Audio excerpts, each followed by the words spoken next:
قصة حقيقية. واحد وقف قدام الباب، هذا باب البيت، وقف. راح البيت رجل عاقل من أهل الحجاز، في يوم طلع لهذا يعني من جماعتنا من أهل النجد، في يوم طلع قالوا لو سمحت قدم السيارة عن قام. ذارع السيارة أقشر من جماعتنا من هناك من نجد، قال ايش دخلك؟ الشارع شارع أبوك؟ قال يا أبوي أنا ما قلت لا شارع أبويا ولا شارع أمي، قدم شوية على الباب. طبعا راعي البيت ما شاء الله يعني رجل جثة وصحة وعافية، يمكن طوله حول مترين، ورجل مليان صحة، وهذولا منزوعين الدسم صعاليك. فالرجل بأدب قال له ما لو سمحت يا أبوي ايش بكم انتم مع الصبح، يلا صباح خير قدموا. قال أقول لك انقلع، ما لك دخل على شارع أبوك ذا.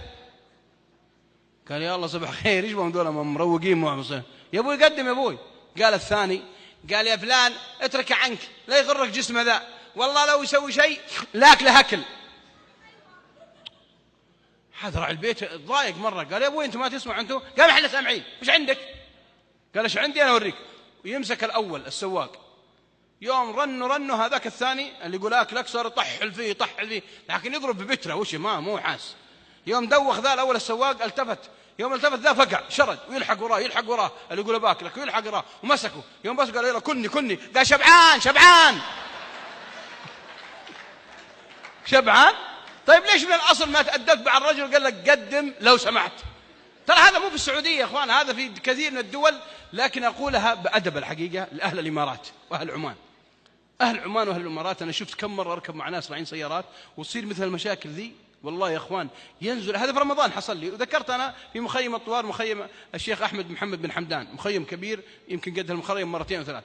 قلت يا أهل الإمارات أنا أشكر فيكم هذا الخلق، مجرد الواحد يصير تش مع أخوه المسلم سيارة ينزل السائق وهو مخطئ عليه. أنا اللي راكب معاه سواق التشريفات الحكومية التابع للشيخ منال بنت محمد بن راشد، كان دعوة رسمية هناك، اللي راكب معه هو المخطي سيارة بلاروما جديدة 2012، فأخطأ على اللي وراء. في يوم نزلت أنا أقول للرجل أقول له آسف ترى حنا اخطينا عليك. إيش يقول؟ يقول لا بد حنا اللي مخطين وآسفين. صار كأنه هو المخطي. لم يحصل لي هذا الموقف لا مرة ولا مرتين ولا ثلاث ولا أربعة في دولة الإمارات وكذلك عمان الشقيقة مسقط. هذا الخلق أما ينبغي أن تكون في كل مسلم؟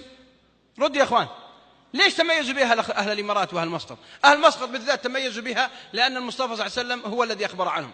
ثبت في صحيح مسلم أن الرسول صلى الله عليه وسلم أرسل وفدا إلى إحدى الجهات. إحنا ما إحنا قايلين الجهة، رغم أن الجهة يا شيخ أحمد مذكورة في الكتب، لكن لو قلت ازعلوا جماعة الجهة ما.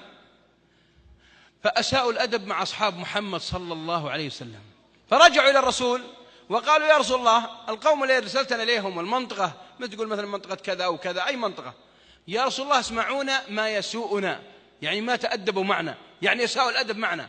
فقال لهم المصطفى محمد صلى الله عليه وسلم اذهبوا إلى أهل عمان فإنهم قوم أهل خلق. من اللي مدحهم؟ أسألكم بأمانة جاوبوا بصدق يا شيخ أحمد، أنت تحج ما شاء الله دايم، أهل عمان اللي جاوب الحج مو متميزين؟ رد يا أخوان. في العمرة مو متميزين؟ شوف أدبهم، شوف سمتهم، شوف الناس كيف تحب. ما تحب الناس في طبيعتها الجنجال يا حبيبي، الجنجال بالهندي، البروبلم بالإنجليزي، المشاكل بالعربي، ما تحبها النفوس. أنت لو عندك بسة في البيت تسوي لك جنجال مشاكل تحب يا شيخ أحمد؟ لو عندك بسة تمخش أولادك وتمخش الحرمة وتلحق وراتك تخليها في البيت؟